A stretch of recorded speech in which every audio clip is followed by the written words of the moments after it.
this is Antigua. Landed here last night at 6 o'clock local time, 10 o'clock UK time, 2 o'clock Dubai time, and of course it was dark, I didn't see anything, so it was lovely waking up this morning to see this sight from my balcony. The hills, the yachts, the vegetation. It's pretty nice, and it feels fresh, and it's warm already at this time of the morning. It will get up to 30 or so later on, and I'm now going to have my breakfast.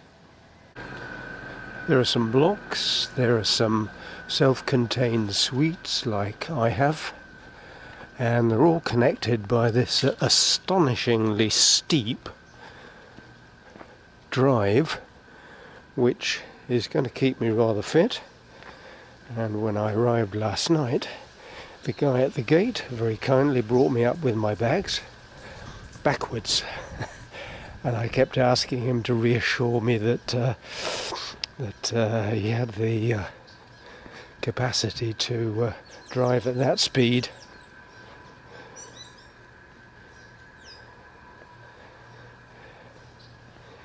In reverse gear, but he managed it, and I landed in one piece.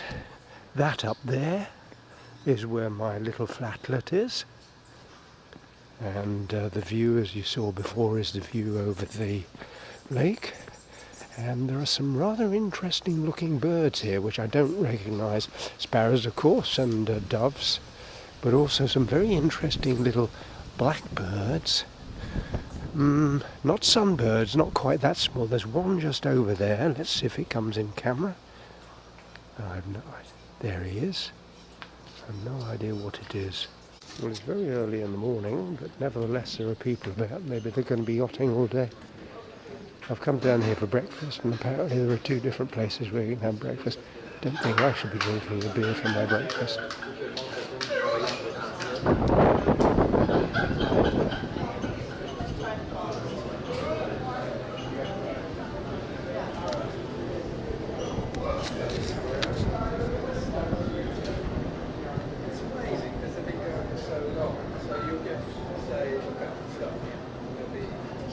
So there's my yacht over there, Lady Borgia. A couple of other magnificent yachts, but quite a bit smaller. So this is the English harbour, or I think it's Falmouth Harbour, and it's part of the English harbour. Can I pay with credit card? I haven't got any cash. Yeah, thanks.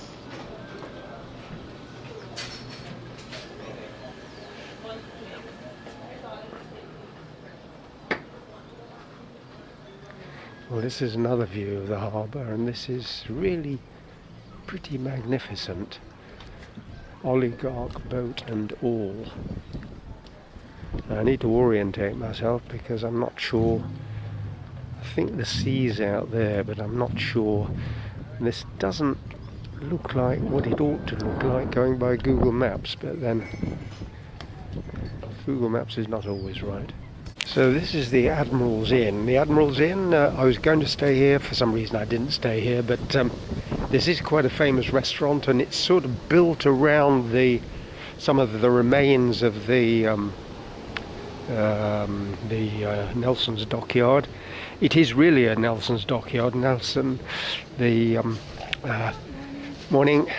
head of the Caribbean squadron of the British Navy was here, based here, and you see the pillars, which are remnants of I don't know what these do, maybe the ships were moored up against these pillars. They don't seem to be capable of supporting anything.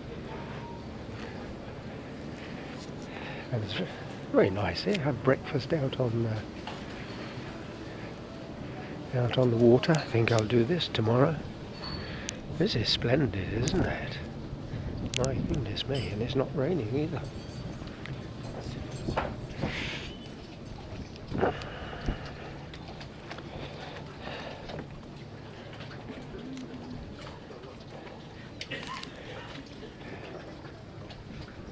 Lapping of water. Historical remains. I suppose the ships came in here. Don't know quite how they came in here. Hello. I don't really think you'd get a very big ship in here. Maybe you would. It's hard to imagine a Trafalgar-style man of war coming in here, but maybe they did.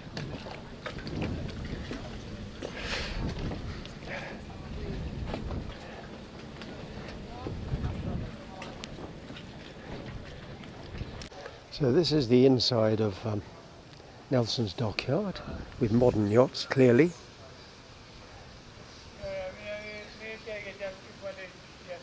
And I think these are the mast shed. These are all restored original buildings. Don't know about this wooden one, but I guess it is. Dockyard Museum. I have to go in there. Naval Officers and Clerks House, 1855. The others were in the 1700s. 1855, of course, is 50 years after Nelson. He died at the Battle of Trafalgar in 1805, as every English lad knows, and completely transformed history. These look pretty old. This must be Copper and Lumber Store. Yes, here we go, 1789, the year of the French Revolution. Looks nice, doesn't it? Ah, this is also a restaurant and bar. Copper and Dumby Store Hotel.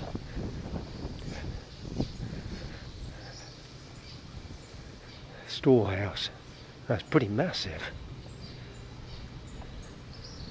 And it's a rather nice looking restaurant. I shall have to research that tonight. More storerooms. Let's go around to this side of the harbour. Some more magnificent yachts. One can really imagine this from the 18th century. The windows are new. No, they haven't done a good job of those at all. They look much too modern. But you can imagine this from 1789. Catamaran looks lovely, doesn't it? Are we looking at £1 million here? No, we're looking at 200,000 quid probably, I would guess. Oh, didn't take a picture of the cannon, did I? I have to do that on the way. And there is a massive bird here. A massive bird. Is this a frigate bird? Looks too lightish for a frigate bird, but it could be. Just landing on the post. That's about a wingspan of 1 metre, I think. British Virgin Islands. Hi. US flag. UK ensign of some sort. Well, that's interesting, isn't it? Canadian. Canadian. US, US, US. And the fourth one's US as well. Which roughly corresponds to the proximity. It's a hell of a lot nearer for them than it is for us. I wouldn't like to sail a boat across the Atlantic. And the interesting thing is to see the neck of these boats, as if somebody got up early this morning and cleaned them. Everything sparkles, the chrome or metal or whatever it is, the woodwork, and it has been raining. It rains quite frequently, but they look very pristine. More buildings from the Nelson period.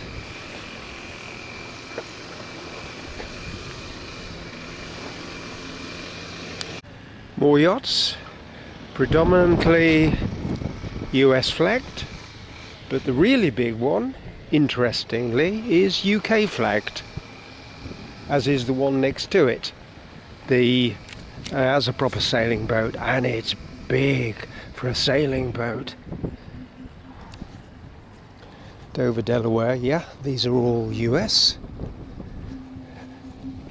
Bravo, the English. They have got a little bit of money. Somebody's cleaning it. That explains why they all look so pristine. and that is Ruya, Ruya. Might be worthwhile looking on the internet, see who owns that. Ruya. The U's got an umlaut. Sounds German, doesn't it? US again. And these, of course, as every English schoolboy knows, are capstans for, I guess, pulling in anchors. Well, I suppose they were on a ship once. Can't imagine they were working on land, but they might have been.